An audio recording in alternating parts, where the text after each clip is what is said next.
بسم اللہ الرحمن الرحیم۔ آج 31 جولائی 2025 کی اس نشست میں آپ سب کو خوش آمدید۔ آج ہم ڈاکٹر مقصود الحسن عظیمی صاحب کی جو آج ہی روحانی گفتگو ریکارڈ ہوئی ہے اس کے کچھ اہم نکات پر بات کریں گے، اور ہم ایک بار پھر ڈاکٹر صاحب کے بہت شکر گزار ہیں کہ انہوں نے اپنا قیمتی وقت دیا، ہمیں موقع ملا کہ کچھ سیکھ سکیں۔ مقصد یہی ہے کہ جو گہری باتیں انہوں نے کیں ان کو سمجھا جائے، اس پیغام کی تہہ تک پہنچا جائے جو وہ دینا چاہ رہے تھے۔ تو چلیں شروع کرتے ہیں۔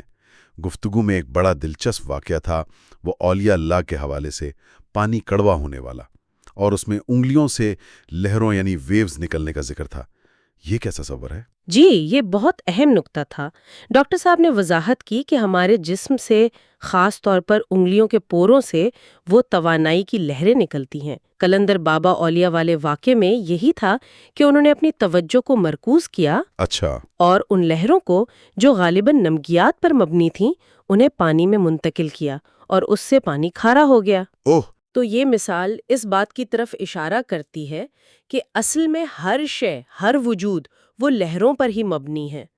تو یہ صرف کوئی خاص لوگوں کی بات نہیں، یہ ہم سب سے متعلق ہے؟ جی بالکل، یہی لہریں تو ہماری حسیات کی بنیاد ہیں، سینسز جنہیں کہتے ہیں۔ ہم دیکھتے ہیں تو روشنی کی لہریں وصول کرتے ہیں، سنتے ہیں تو آواز کی، چکھنا، سونگھنا، چھونا، یہ سب لہروں کا ہی لین دین ہے۔ اور ایک اور بات جو انہوں نے کہی کہ بیداری میں یہ احواس الگ الگ لگتے ہیں، جی، لیکن نیند میں یہ سب ایک ہو جاتے ہیں، غیر منقسم، انڈیوائیڈڈ ہو کر ایک ہی مرکز سے کام کرتے ہیں۔ اچھا، تو یعنی سب کچھ لہروں کا کھیل ہے، تو پھر اس میں ہماری سوچ، فکر، اس کا کیا کردار ہے؟ بالکل، اصل کھیل ہی فکر کا ہے، یعنی تھاٹ کا۔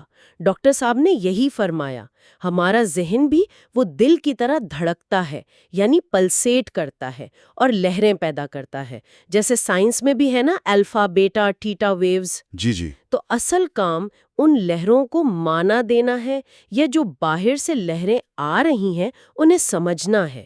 یہی سارا نظام ہے۔ اور ان لہروں پر عمل کرنا یا نہ کرنا یہ کیسے طے ہوتا ہے؟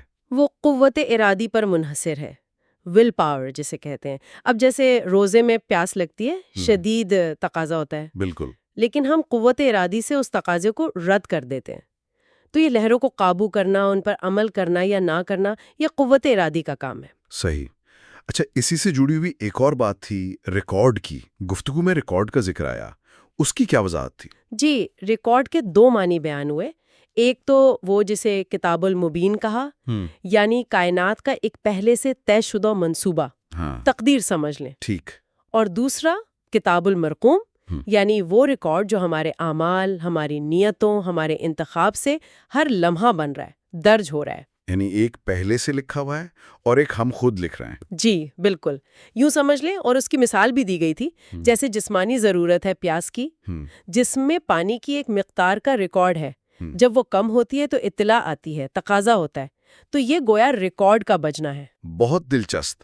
اچھا، ایک اور بہت اہم نکتہ استغفار کی معنی کا تھا۔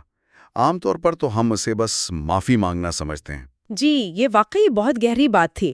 ڈاکٹر صاحب نے واضح کیا کہ استغفار کا جو مادہ ہے، غفر، اس کا مطلب صرف معافی نہیں بلکہ بڑا کرنا، وسیع کرنا ہے۔ بڑا کرنا؟ ہاں، جیسے جمع غفیر کہتے ہیں، بڑا مجمع۔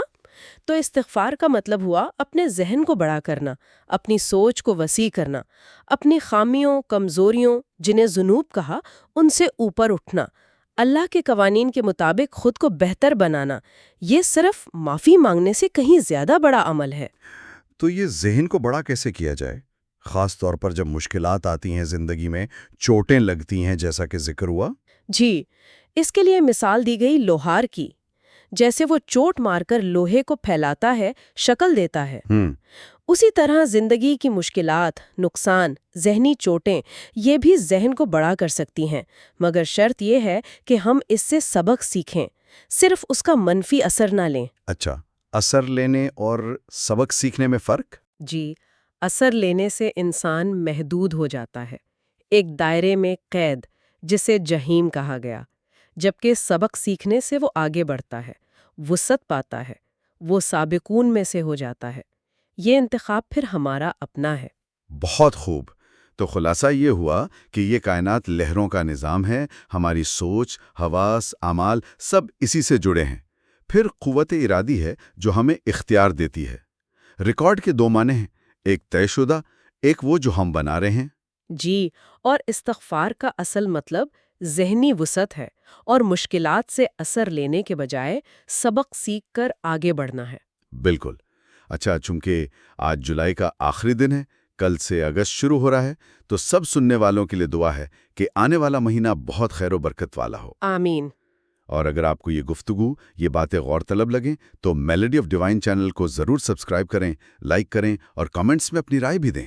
جی، اور اپنے دوستوں کے ساتھ بھی شیئر کیجیے گا۔ آخر میں بس ایک خیال، اگر ہماری ہر سوچ، ہر عمل ایک ریکارڈ بن رہا ہے تو ہم اس وقت، آج، اپنے لیے کیسا ریکارڈ بنانے کا انتخاب کر رہے ہیں؟